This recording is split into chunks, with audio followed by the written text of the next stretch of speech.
I'm Stephen John Drew from Better Podcasting, a podcast about podcasting, part of the Gonna Geek Network.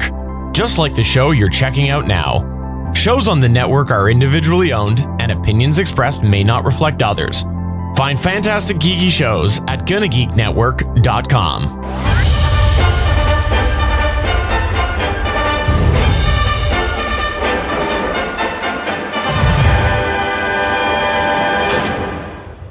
Oh, hello there.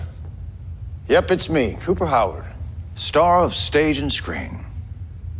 But I'm not here today to talk to you about my latest picture. No, today I'm here to show you a vast and wonderful place.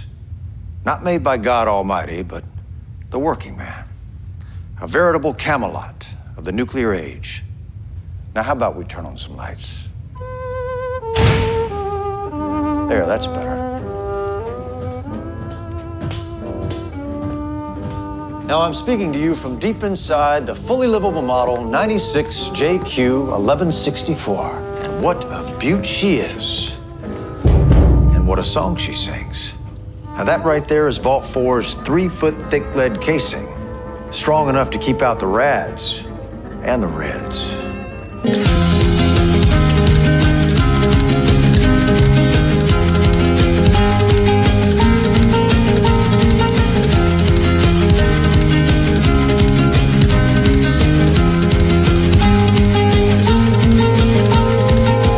Hi, everyone, and welcome to Smoking and Drinking in Space. This is a sci-fi podcast from a couple guys who think they know sci-fi. And this week, we continue discussing the show that puts the rad in radiation, starring tooth bullets, very forward sexual propositions, and cyst buckets. It's 2024's Fallout Season 1, Episodes 5 and 6. But first, he's the bureaucrat with one eye, but it's in the middle of his face, and he doesn't like all these surface dwellers with their strange customs in his vault. It's Rob. How are you doing, Rob? I'm doing pretty good. God so damn you it. complained last week about the fact that I was using a Swiss roll. Yeah. So this week, I've got a banana-flavored Twinkie. Banana flavored? I hate fake banana flavor. It ain't bad. It's really, really sweet. Like banana flavored candies? Oh, I can't stand those. Yeah, I normally don't eat, and this isn't knockoff Twinkie. This is Hostess Twinkie. And I normally don't eat Twinkies, and I remember why. Because they're... You only eat one at a time. Yeah. They're so sugary. They're very, very sweet. They're very dry a lot of the time, and they just like suck the moisture like a sponge out of your mouth. So this one isn't too terrible. I think the banana flavor kind of causes the Twinkie part of it to be a little oily. Okay. So it's still soft. That's weird. An oily Twinkie? Well, I'm just saying, it's kind of got... Yeah, no, there's a little bit of oil on the outside. You know, like it's been warm, but it's not warm. You left your Twinkie out in the sun. It started to sweat. Yeah, a little bit of sweat. I'm sorry, but if it was the last thing on Earth, I'm going to die. I'm not a Twinkie guy. This will be the last time I eat a Twinkie on this show. Thank God. Let's make it the last time you eat anything on the show. No, we have at least one more episode. I might be going back to Swiss rolls. We have 2 more episodes coming up. What? Yeah. What do we got left? Well, we've got the last episode of 5 and 6, right? Yeah, this is 5 and 6, and then we'll have 7 and 8 in the next episode. But there's another episode coming up this summer. Did you forget all about it already? Oh, does it involve aliens? It involves aliens. Oh, sweet. Like these gushers I'm going to get into now. Damn it! Do you have any news for us this week? Yeah, sure do. Let's see. You know what?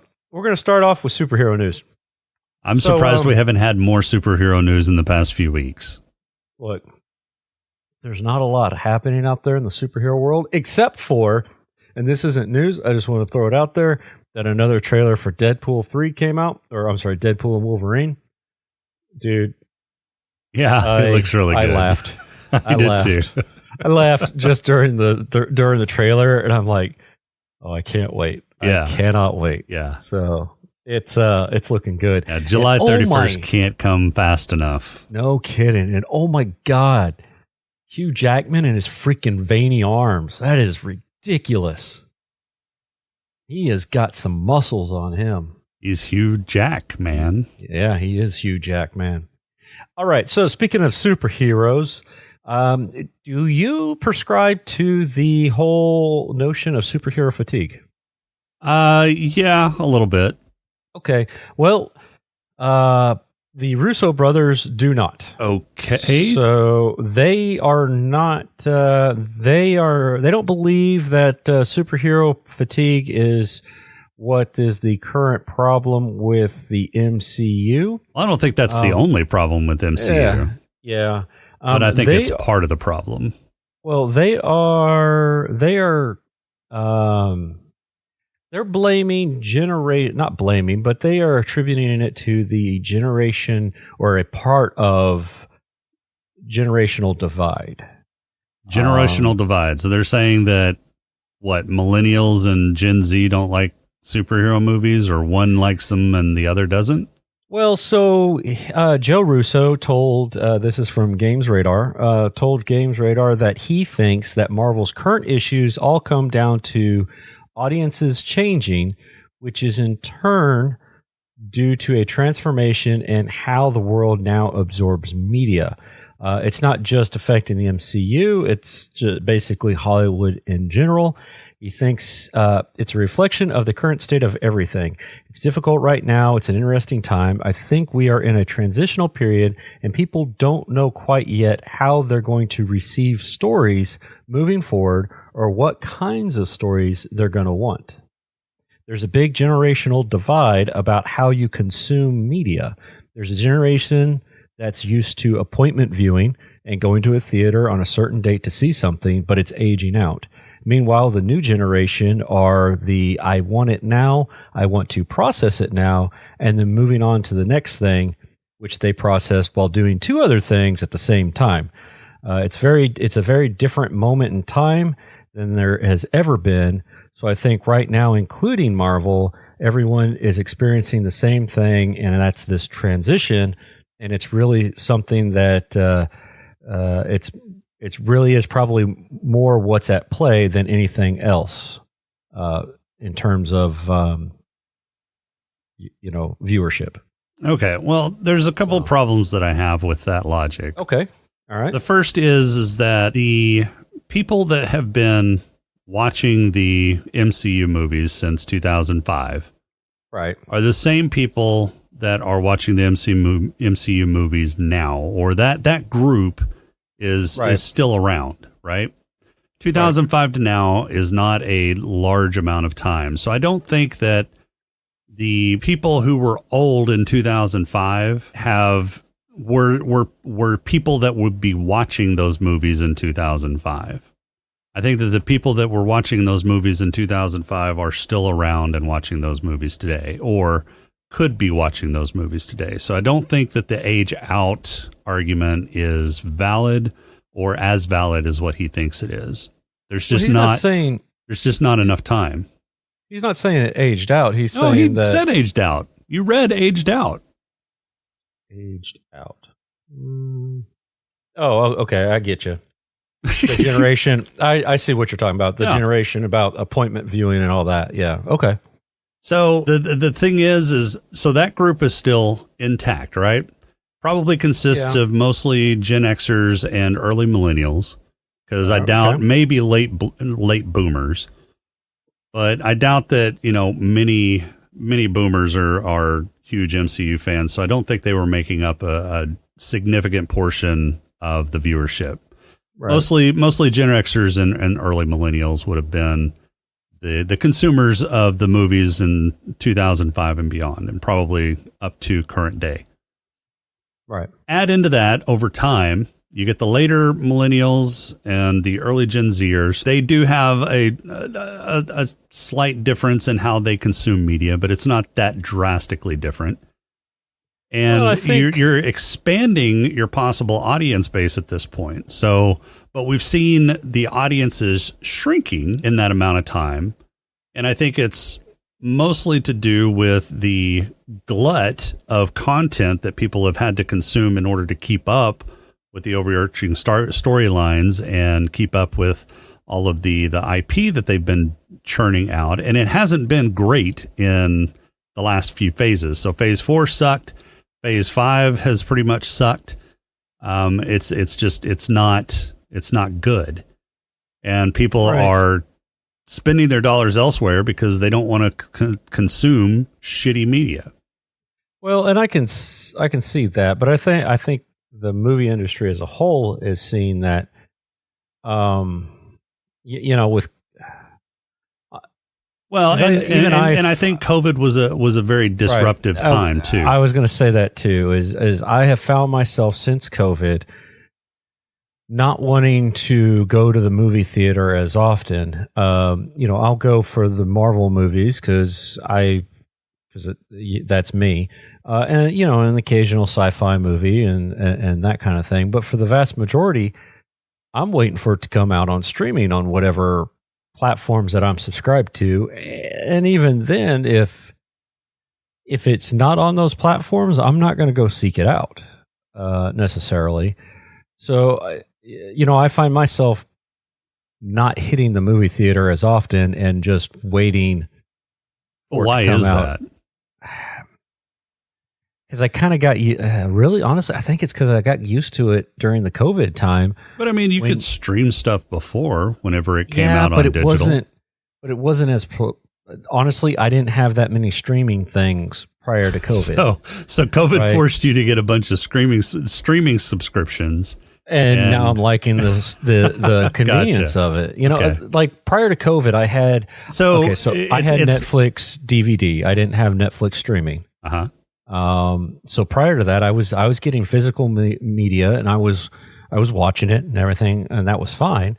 But then I had Disney Plus because that just came out, and they had that whole buy 2 get 1 free type of deal. So it was like a no-brainer.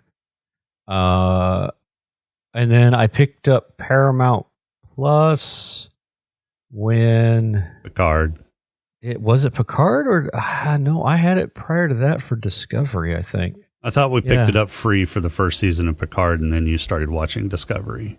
Maybe that's what it was, because Crowley had suggested Discovery, and I was like, well, I already have it. I already have the year, from Picard, so I picked it up for that. And then I just held on to it because, honestly, it's because my dad paid for it. So, because that's one of the one streamers that doesn't geo lock you, or location lock you. So he pays for that one. Meanwhile, I pay for Disney Plus, and he occasionally watches it off of that. So yeah, so it sounds like more. It sounds more like basic economics. Your streaming services are acting as a substitute for your theater experience. Right. And I think that's probably happening. I'm not the only one. Yeah. And I can certainly see that. Yeah. The pandemic definitely disrupted the way people consume media. And now people are spending more money on streaming services rather than spending money out in the theaters. And so, everybody's only got, or most people only have a certain amount of discretionary funds that they can spend on things like that. And so if you're spending it more on streaming services, you have less to spend in the theater. And fact that, theaters are, well, I guess in my experience in the theaters that I go to, the prices really haven't increased a bunch, but I know that some places that theaters have increased their prices both on concessions and tickets. Yeah. So that's probably got something to do with it as well as general inflation is up since the pandemic. And so everybody's discretionary funds just aren't being stretched as far as they used to. Yeah. I'm pretty picky on what I go and watch in the theaters now. Yeah. Just because of that. But if you didn't have all those streaming services, like if the streaming services just stopped producing things that you would watch, you would probably drop them and then consume other media like movie theater ticket or movies at the theater, right? Possibly, yeah. So I think it boils down more to basic economics than generational gaps, is my argument here. Okay. Now, I'm sure that there's maybe a little bit in play as far as some people aging out, but I don't think it's a significant amount. So I think that argument is flawed. Okay. Fair enough. Yeah. What else you got? You know how we've been talking about Voyager 1 for a little while, right? A little bit, yep.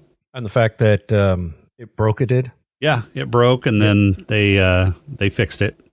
Well, they figured out what the cause was. They broke it, and then it broke. They figured out the cause. And they fixed it. Cause being that they... it was bad memory. Bad memory. I predicted that. Yep, sector of the memory got corrupted. Yep. So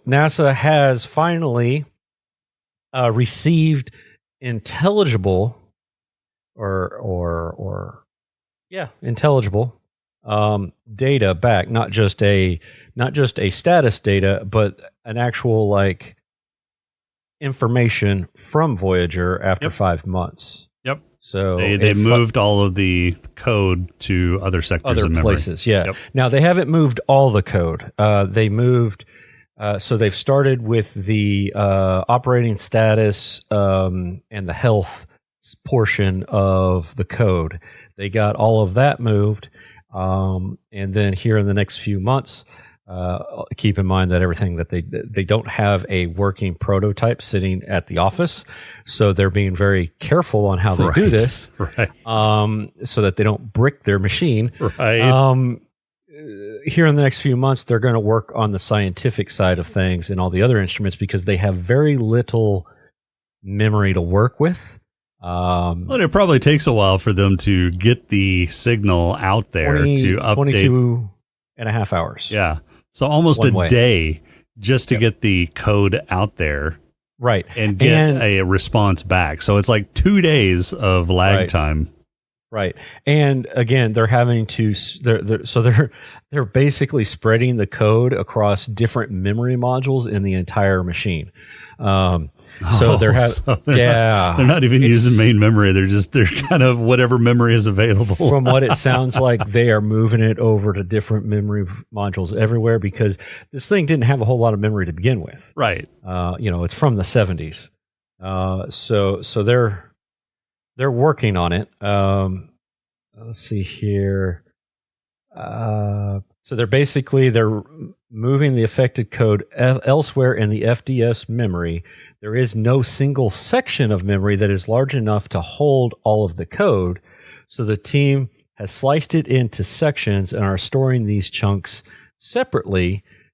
But to do this, they also have to rewrite the other code to point to the new places. Right. So they're having to take pieces and go, okay, this is what you're trying to access. It's over here. Oh, you need that. It's actually over there. So it's a slow process. So, but they did get actual data from operational data from the machine. So it is working. It hasn't been all for naught. So they're happy about that.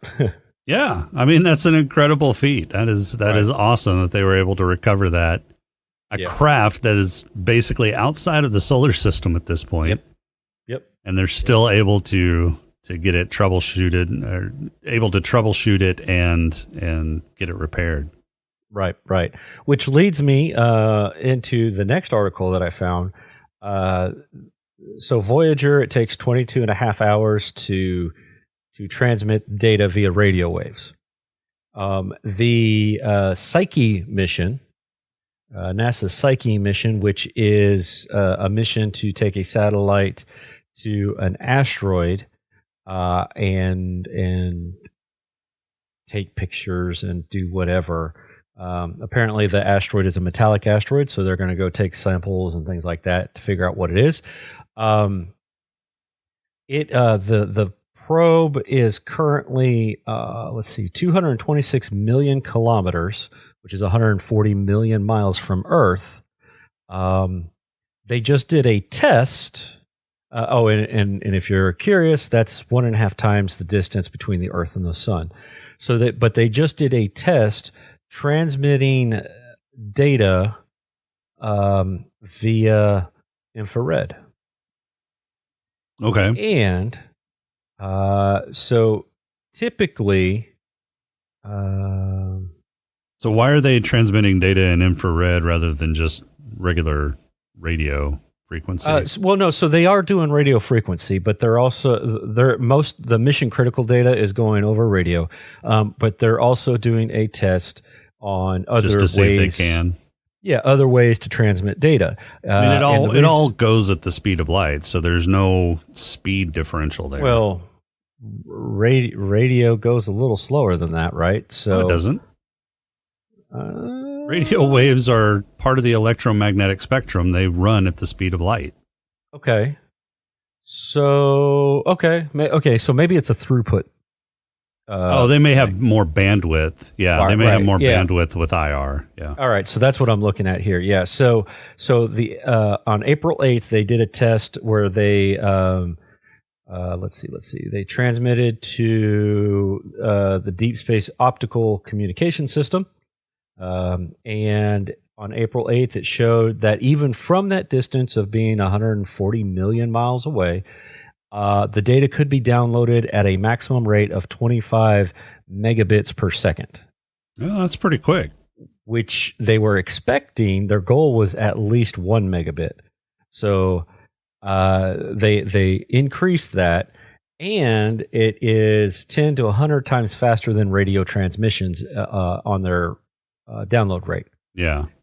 So they they downlinked about 10 minutes of duplicated spacecraft data during the pass, and to test this thing out. So it's pretty cool. They're excited about it. The only issue is clouds. Yeah, clouds. Right. So, anything that gets in the way. Yeah. Right. So I don't know if they're doing this test and they're going to check this thing out, and then maybe a relay type of system where we have a satellite in orbit to do the initial download, and then we do it via radio so we get it faster or whatever. As far as like a bigger chunk, right? I don't know. But it's just something that they're trying out with the Psyche probe since it's already out there. Yeah. So yeah, it's kind of cool. A cool experiment. Yep. I got one more. You do? I got one more. You're like going above and beyond lately. What the hell? I've been eating rich food all this week because I went on a work trip. And I didn't have to pay for meals. And you think that giving us like 4 articles is going to combat gout somehow? No, but I spent a lot of time taking care of that rich food. Oh, gotcha. Yeah. Okay. So Mars, you're familiar with Mars, yeah. right? Yeah, Mars has spiders. It's a god, a Greek god. Yeah. No, the planet. No, that's a Roman god. Mars is a Roman god, right? Yeah. It has spiders. What? Yeah. The European Space Agency's Mars Express orbiter has spotted spiders on the red planet. Okay, what are they calling spiders? Because it's not actual arachnids. Oh, really? Because the picture sure does make it look like arachnids. I don't believe you. Look, I am going to copy this image, and I'm going to throw it in the super secret chat cave. As it decides to load up. There we go. Boom. All right, spiders. So actually what is happening is... That is pretty fucking creepy. Isn't it? That's 500 fucking meters. These spiders would be the size of goddamn Buick. They're massive. Yeah. They'd be big spiders. It's on the southern hemisphere, or the southern pole, sorry. The southern polar region. These are... They are carbon dioxide is forming tall geysers and spewing these spider-shaped patterns all across the surface of Mars because we are in the planet's spring phase, which means it's warming up ever so slightly. So the buildup the ice is starting to kind of loosen up and get weaker, and carbon dioxide is being expelled out from beneath the surface. These were found or have been spotted outside of a Martian landscape that they have dubbed Inca City. It's formerly known as Angustus Labyrinthus,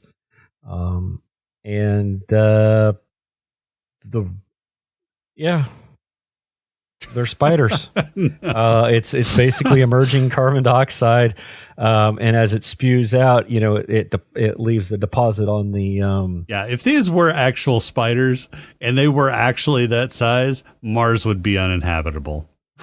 just because of those spiders alone. Fuck it. No, not worth it.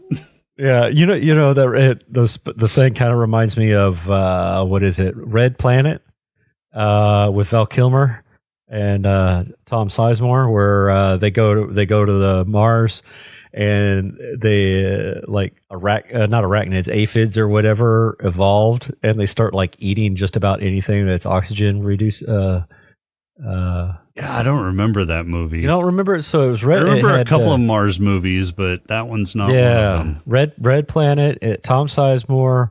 I remember the one with Gary Sinise and that's Mission to Mars. Yeah, that's Mission to Mars. Yep. Gary Sinise and Tim Robbins. Yeah. This one had Trinity, and then Batman, and I know I've seen it. I just don't remember it. And the robot. It had the robot dog type character. I slightly remember that. Yeah, that one was kind of shitty. Yeah.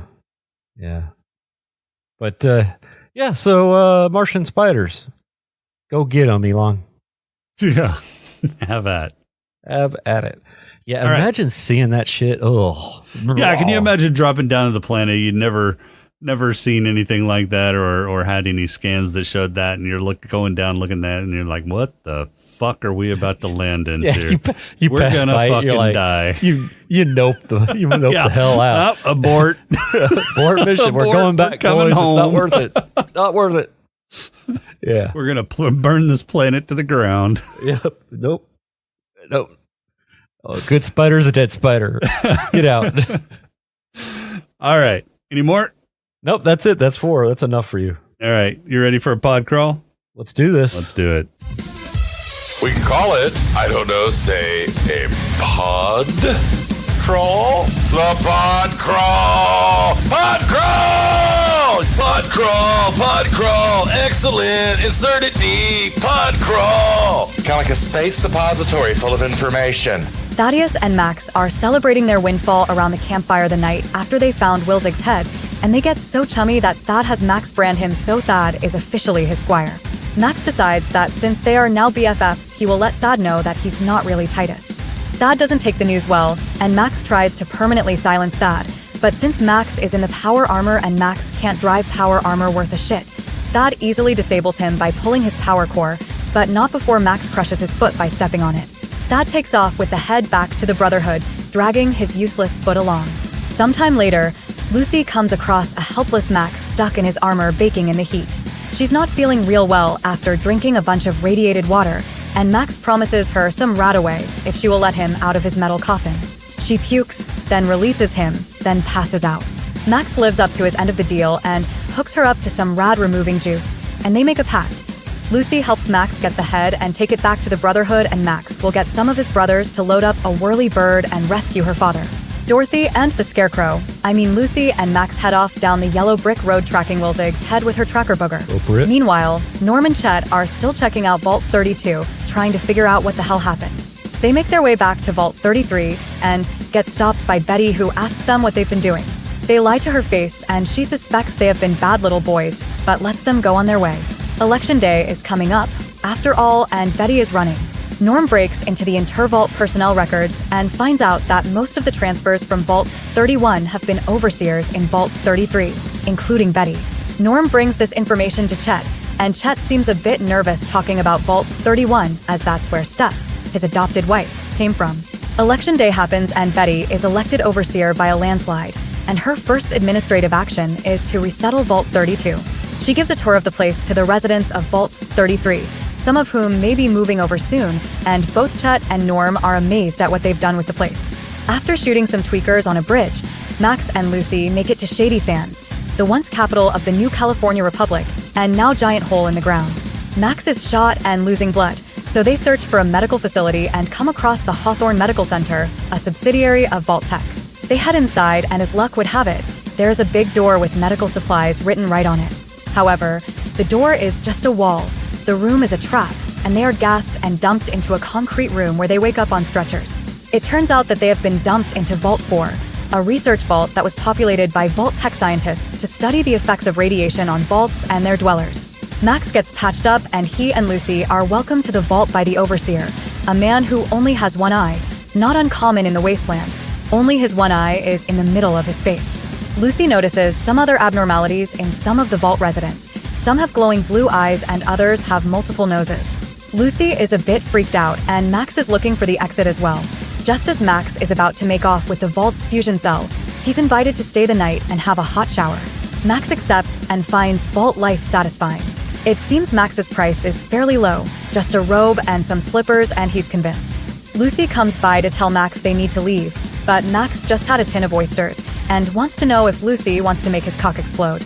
Besides, he just put on his robe and slippers and really should give this place a chance.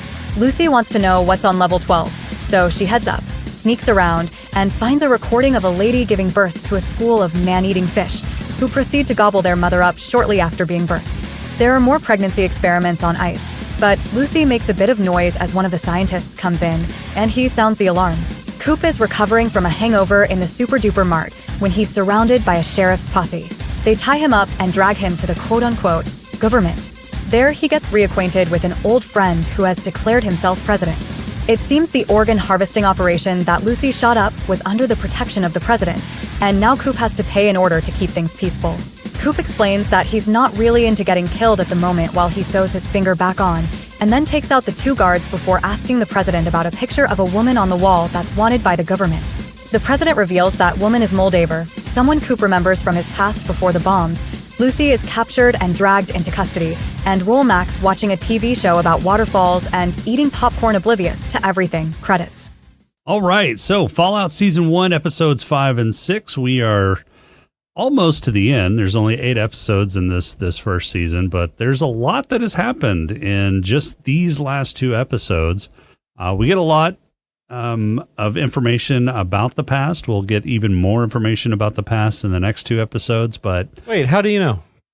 Yeah, you know that I've already watched the last 2 episodes. Oh, you cheat. Yeah.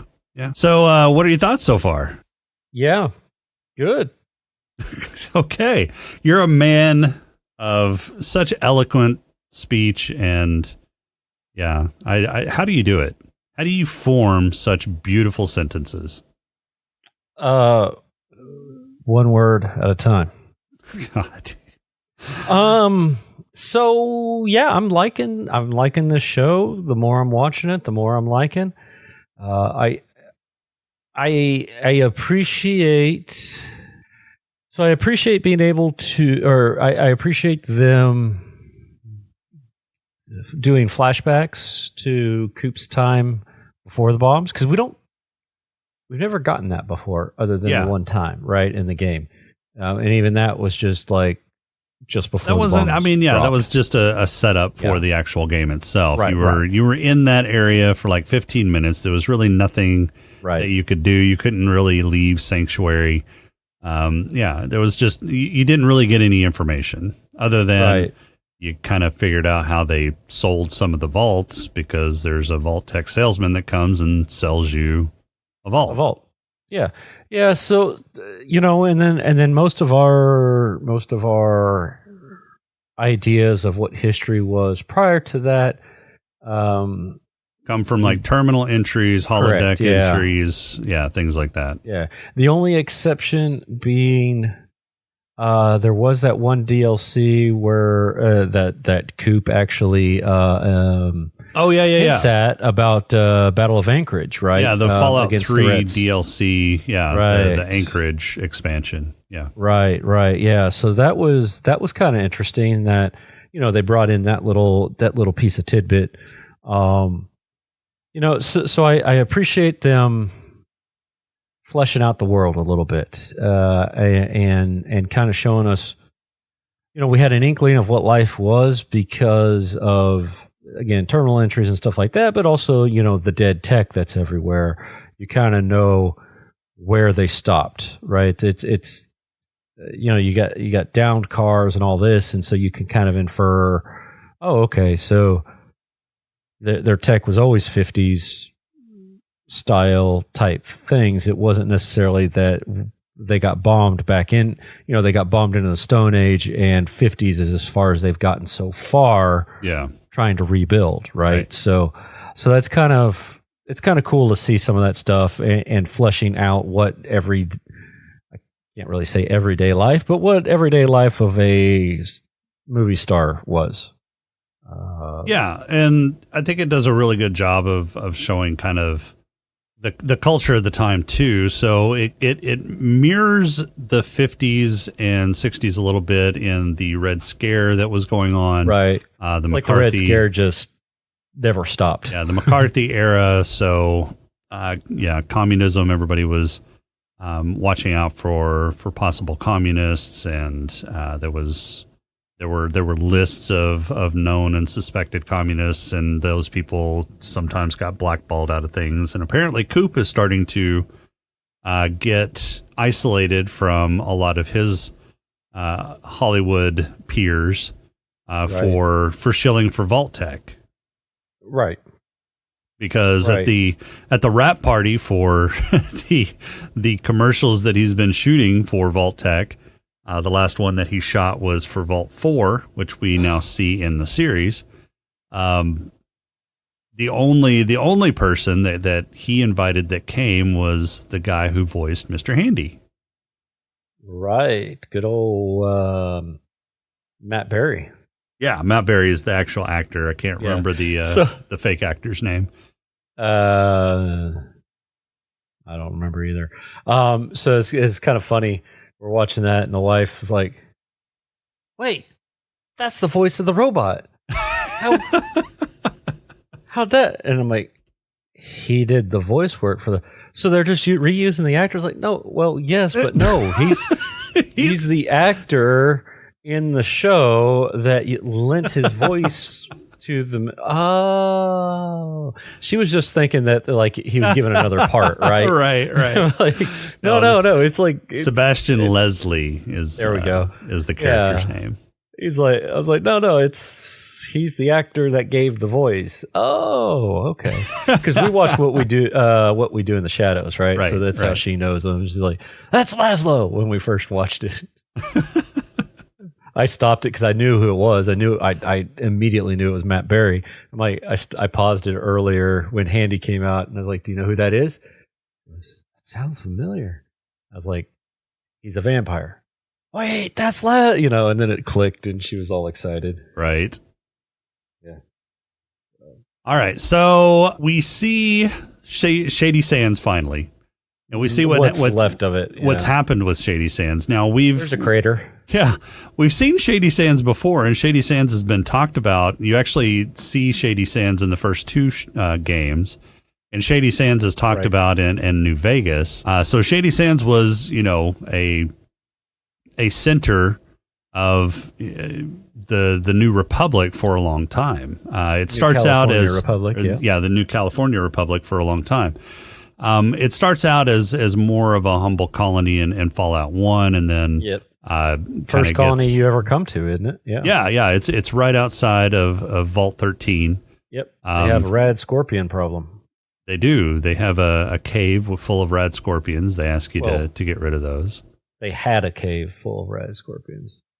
Oh, well, they still do in mine. So. Oh, no, I've taken care of it. They're gone. I just started mine, so. That's all the further I've got so far. And then in Fallout 2, you see it many years later. So your character from Fallout 1 has a grandchild who then goes to Shady Sands, and then it's a much bigger population center, and I think at that point it's actually the capital of the new California Republic. Yeah, I think so. It's discussed in Fallout New Vegas. Yep. It's still a major metropolitan center. I can't remember offhand if they actually say that it's still the capital or if the capital had moved at that point. I think it's still assumed that it's the capital. Well, the sign that they came across in the show says the first capital of the new California Republic, which implies that at some point the capital had moved. Possibly. Maybe it's now New Vegas. No. I don't think it would be New Vegas, because that's putting the capital way outside of their kind of power center. So I think it probably moved up maybe further into the Boneyard. Maybe. I don't know. But that's one of the things that we just don't know at this point is what the status of the new California Republic is. If the destruction of Shady Sands kind of broke the back and it's fallen, or if that was just kind of an isolated population center, the new California Republic is still thriving elsewhere in the West, because they had moved north, and I think they had made it all the way up to maybe San Francisco, but I'm a little fuzzy on the lore there. So, but yeah, that's all we know at this point. Now, we did get some dates on the chalkboard, and I was wanting to kind of explore some of those dates, because we know that the new California Republic, or that Shady Sands was around during Fallout New Vegas.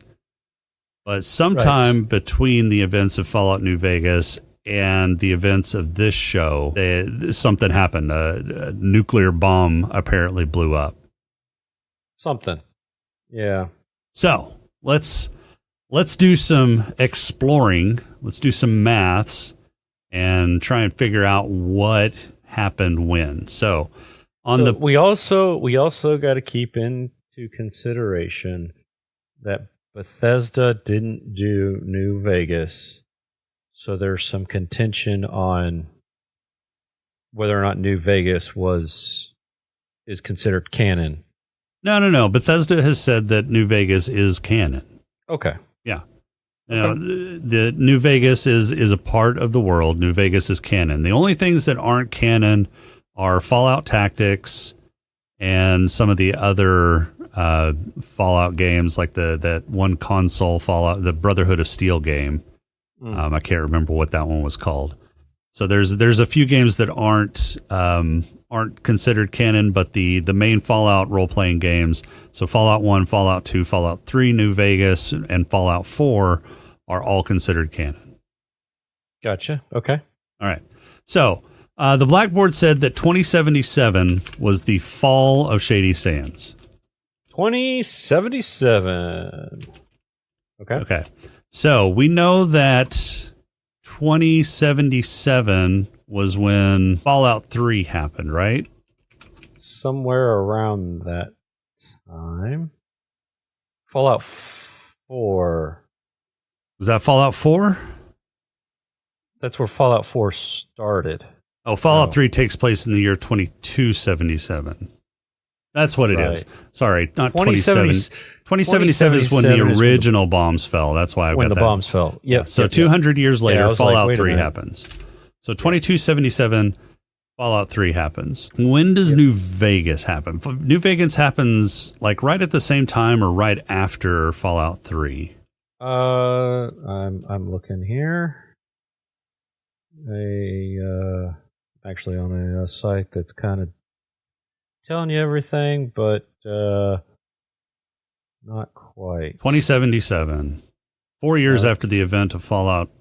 So 2281 is when Fallout New Vegas happened. 4 years after Fallout 3. Yeah. Mm-hmm. So 2281. Mm-hmm. Are we're working backwards or forwards? Right now, we're just kind of establishing a timeline. So 2281 is Fallout New Vegas. Yep. 2287 is Fallout 4. So 2287, which really doesn't come into play because we don't get a mention of Shady Sands in Right, because 4 Fallout is back 4. over. Now, the and- only thing that kind of maybe we see out of Fallout 4 is the Pridwin. Right. The Brotherhood of Steel is very prevalent on the East Coast, more so than what it was on the West Coast, apparently. But it looks like, my guess is that the East Coast chapter... Well, the Brotherhood of Steel, I thought, started out on the West Coast. Right. But it looks like they kind of petered out at some point. Yeah, the Brotherhood of Steel, the way it's organized, though, it's always been kind of chapters, like self-contained chapters. Right. So there's not like a strong central command structure in the Brotherhood of Steel. Mm-hmm. From everything that I've gathered. 2287 is Fallout 4. This happens in 219 years after the Great War. So 2296. 2296 is when Fallout TV show happens. Okay. I can give you more dates moving backwards. Okay. So we know that Max came from Shady Sands. Correct. When it got bombed. Yes. Max was alive. He looks to be about, 6? Yeah, 6 or 7 maybe. Yeah. I would say between 5 and 7 years old when Shady Sands got bombed. How old do you think Max is right now? I'm going to say around 20. I would go maybe a little bit more than that. Maybe like 23, maybe 21, 23, somewhere in there. Okay, so you're saying 23, I'm saying 20. Let's split the difference and say 21 and a half. How about 3/4? He's 21 and 3/4. So, but somewhere around 21, 22, which puts his birthday, if it's 2296, that puts his birthday at 2275. Okay? Okay. So if we're saying that he's around 6 years old, mm-hmm. So he was around 6 years old when Shady Sands blew up. That's going to make the blow up of Shady Sands happen at 2281. So the same year as Fallout New Vegas. Okay. So let's look at Lucy. Now, this is a minor spoiler, and it's minor just because we don't know all of the details about what she was describing when what we saw in one of these 2 episodes. But when she was describing that she could actually feel the sun on her face when she was 6 playing with her mom, she was actually feeling the sun on her face when she was 6 playing with her mom. Right. So Lucy did a quick little search up.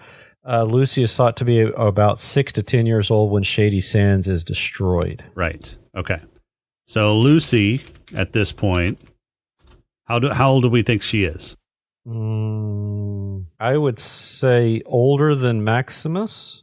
So you think older than Max? I was going to put her about the same age as Max if you're making Max about 21. Yeah, I was going to go just a few years older. Not many, just a few. Okay, so let's say Lucy's. I'll give you a few. Let's say 23. Yeah, because I was thinking maybe, the fact that she was getting married off. I was thinking maybe that's like the coming of age when you're 21 type of deal.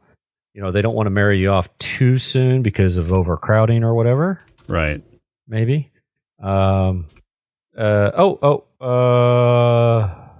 So this site is saying it hasn't been confirmed, but she is most likely in her late teens, early 20s. Okay, so that would be interesting. Around 20, 21 years old. Yep. So let's keep her at 23. Let's push the early 20s here. Okay. So that makes her born at 2273. She was describing that she was 6 years old when she was playing with her mom out in the sun. Minor spoiler, her mom had escaped to Shady Sands. We'll learn that early in the next episode. So her mom had taken her to Shady Sands. Now, she wasn't at Shady Sands when it blew, so it's going to be sometime after she was 6 years old that Shady Sands blew. So let's be conservative. Let's say that she was 7 when Shady Sands blew. So if she was 7 when Shady Sands blew, that's going to put the blowing up of Shady Sands at 2280, which kind of falls in line, and we're being conservative there. Yeah. Which falls in line with the 2281, which I think we're probably more accurate with Max being 6 when Shady Sands blew.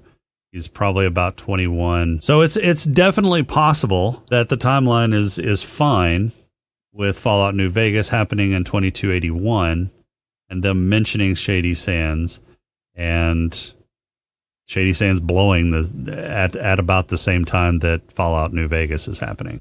Okay. Now, a lot of our math here is conjecture. We're guessing at their actual ages here. Mm-hmm. If Lucy is younger, that's definitely going to push the date of when Shady Sands blew up further out, which strengthens our case. At this point, since she's 23 and she was estimated at 7 years old when Shady Sands blew, that's a little bit before the events of Fallout New Vegas, but with our estimation of Max, I think we're right around the right time. Okay. That's all you got to say? I mean, it's all conjecture, right? I mean, it's kind of hard. It is, but I mean, this Since has been kind of one of those hot topics out there because people are saying that there's inconsistencies in the events because Shady Sands was definitely mentioned and assumed to still be a major population center in Fallout New Vegas. But if that's the case, how did it happen if they said the fall of Shady Sands was 2277 on that blackboard in Vault 4? And I think the fall of Shady Sands basically is the beginning of the decline in Shady Sands for whatever reason or another. Right. I don't think it's necessarily a nuke. Maybe the nuke came later. Yeah. I mean, that's something that I've read. I think the nuke definitely came later. I think what happened is the fall of Shady Sands is representative of a few different events. I think first off, that's when Moldaver came into Shady Sands. Okay. Because we know that Moldaver is somebody from Coop's past. She was there in 2077 before the bombs dropped. Which makes you wonder, how is she still moving around? Yeah, that's a really good question. How did she survive this entire time? What was she in? She's not a ghoul. Right, she's not a ghoul, and best we can tell, she didn't come from a vault that cryo froze them like what we have in Fallout 4. That we've seen so far, right? We just we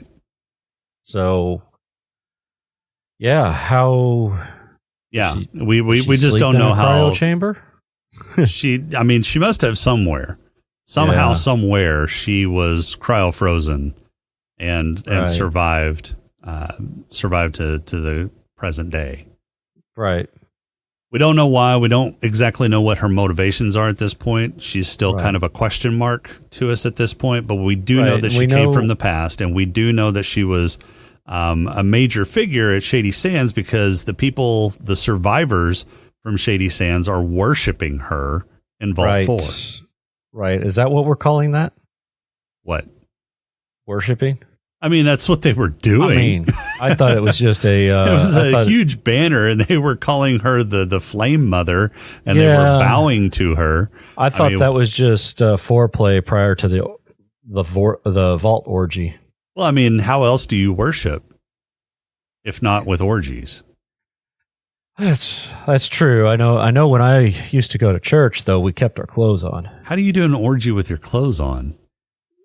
I'm not talking about the orgy. I'm talking about the worshiping. Yeah, but if you worship with an orgy, how do you keep your clothes on during the orgy?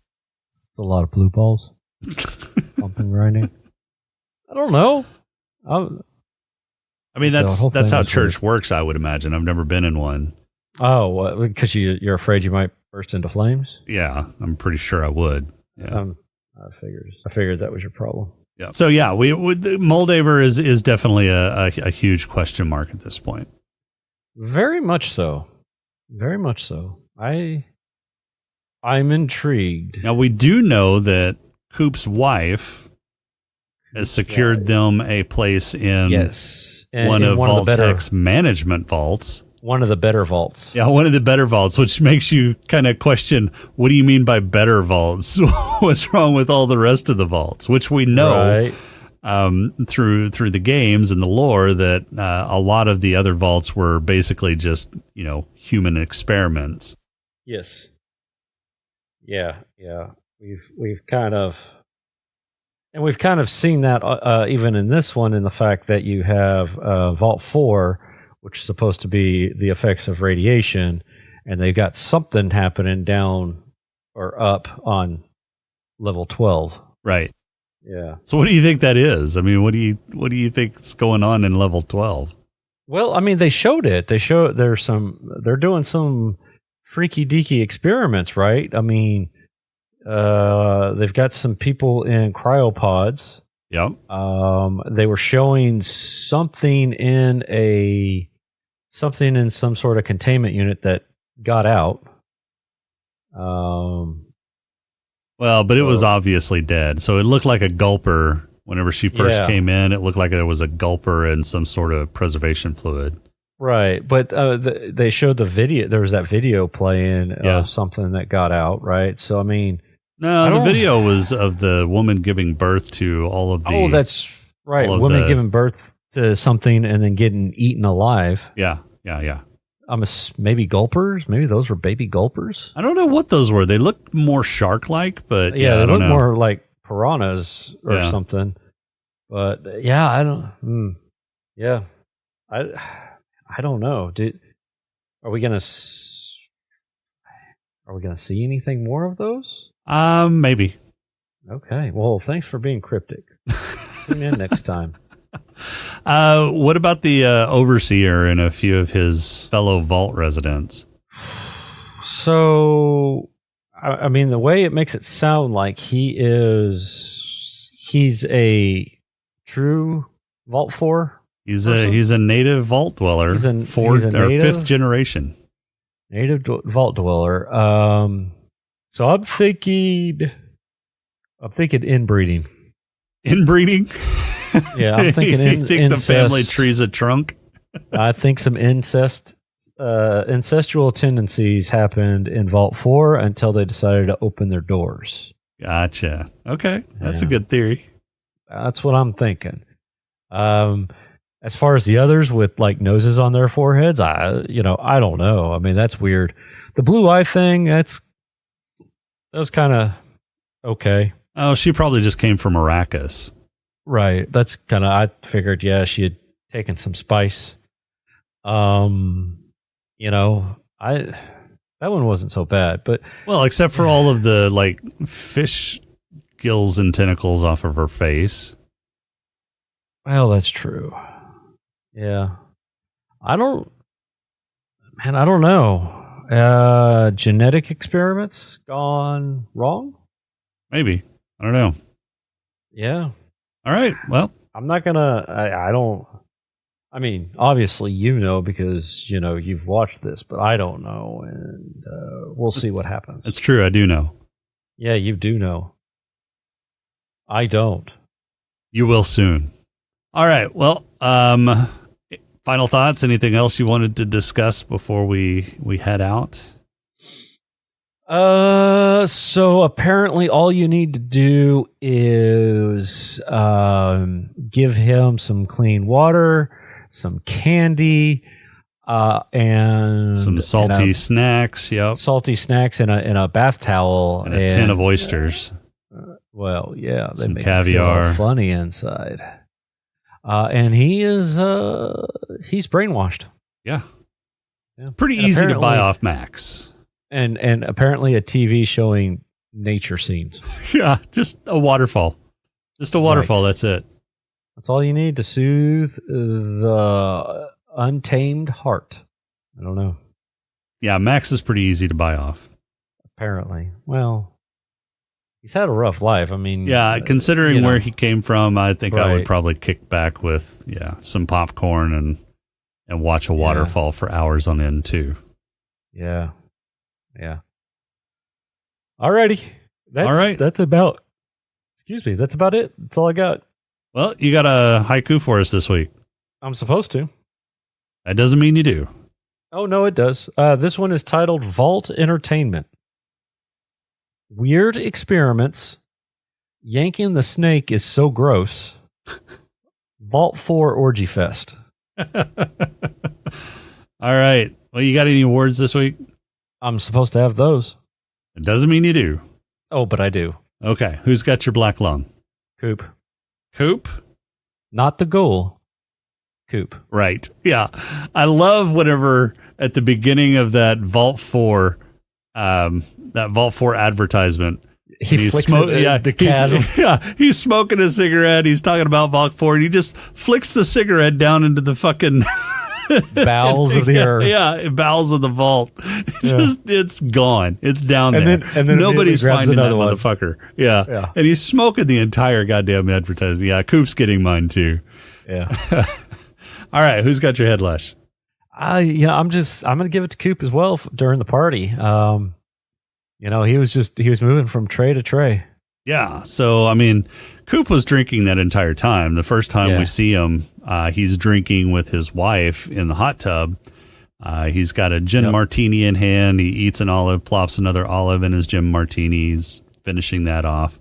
And then, at the party, he starts with a drink out of his room, some sort of whiskey drink, finishes that off, walking from his room to the party, grabs a martini off the tray, finishes that off, and then throws a cigarette into another martini as he grabs one from another tray. Yeah, that's why he survived the radiation. Right, that's why because he he's was a so ghoul. well preserved. Yeah, He's so well preserved. He's just he was pickled. it was already brined and ready to go. Oh, that's funny. Yeah, so Coop's gonna get my head lash as well. All right, who's got your player? Oh man, I'm giving it to Lucy for trying to help out Max with his backed up pipes. All right, well, I'm going to go the other way there. And apparently didn't care that there would have been an audience because the window was open. Right? Yeah, she was ready to doesn't. do it I don't right think there. she does care. I think she's think just so. ready to go whenever. Yeah. I'm going to go the other way. I'm going to give it to Max because, after eating a tin of oysters, those made him feel great, and he was ready to have Lucy make his cock explode. Mm-hmm, but couldn't. But Lucy turned him down. Well, Lucy had other things to do. She was a little freaked out at that point. little sidetracked at that point. Yeah. Damn side quests. Thou shalt get. Yeah. Every goddamn time. Thou shalt get sidetracked by bullshit every goddamn time. That's it. Yep. Yeah. Yep. All right. So, Purple Hippo. Oh, it's going to the cultists. The cultist. Okay. Yeah. They're all getting it. Every single one of them. All right. My Purple Hippo is going to go to whoever gave birth to the school of man-eating fish in that tank. Yeah. First of all, just giving birth to a bunch of fucking fish. Yeah. Is Purple Hippo worthy enough? But then getting eaten by the things that you just birthed, that's like the cherry on top. Right. It was a whole school of fish too. Yeah, it was just bloop. Yeah. I did chuckle in my head a little bit when during the whole cultist thing, everybody's starting to strip down and Lucy like zips down partially. Yeah, she starts and then she's like, nah. Nope, screw this, and zips right back up. Starts backing out. Yeah. If there was a bush there, it'd be the whole like Homer Simpson thing. Right. Backing into the bush. All right. Well, what do you think we should do next episode? Let's finish this bad boy off. Are you sure? I didn't feel like you really wanted to see the rest of it. We need to discuss this later. So we're gonna have an episode next week. We don't know what it is. Stay tuned. All right. Well, next week we will go ahead and finish up Fallout Season 1 with episodes 7 and 8. That will finish out the Fallout series and finish out what we're doing for the series for a little while. So, For a very short little while. Yeah, it won't be too long before we're back. All right, well, that's it for this week. Our intro and outro music is Welcome Home by Cambo. Pod Crawl music is Snack Mix by Machette. If you like the show, please rate and review us on iTunes. You can leave us feedback on our Discord channel at smokinganddrinkinginspace.com/Discord, or you can email us at smokinganddrinkinginspace@outlook.com. If you'd like to throw a few nickels our way, you can become a Patreon supporter by going to smokinganddrinkinginspace.com/Patreon, and make sure to visit Gonna Geek for more great shows at GonnaGeek.com. For this week, I'm Jason. You know, if Lucy ever asked me if I needed help with my dick, I'd say yes. Would you? She's a tight little number. I hate it up here. We'll talk to you next week.